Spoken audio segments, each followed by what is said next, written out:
Ton clavier est bloqué. Avant de racheter quoi que ce soit, fais ces 5 tests dans l'ordre, parce qu'un clavier qui ne répond plus n'est pas forcément mort. Premier test, les verrous. Regarde le verrou numérique, la touche FN et les petites touches avec un cadenas. Sur certains portables, une seule combinaison peut changer le comportement du clavier. Deuxième test, la disposition. Si les lettres ne correspondent plus, tu es peut-être passé d'un clavier français à un clavier anglais. Le raccourci majuscule et Alt peut basculer la disposition, donc vérifie la langue du clavier avant de paniquer. Maintenant, on fait une vraie démo. Ouvre un champ de saisie Windows. Si le clavier physique ne tape rien, lance le clavier visuel.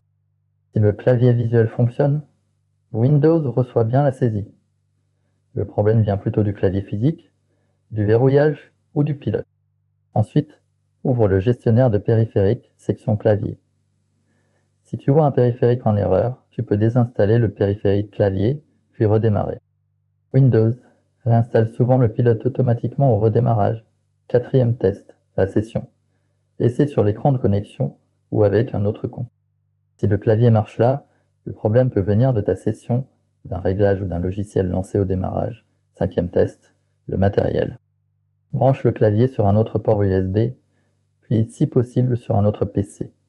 Et teste aussi un autre clavier sur ton PC. Si le problème suit toujours le même clavier, là oui, la panne matérielle devient probable. La bonne logique, c'est simple. Verrou, disposition, clavier visuel, pilote, puis test croisé. Dans cet ordre, tu évites les achats inutiles et le bricolage Windows au hasard.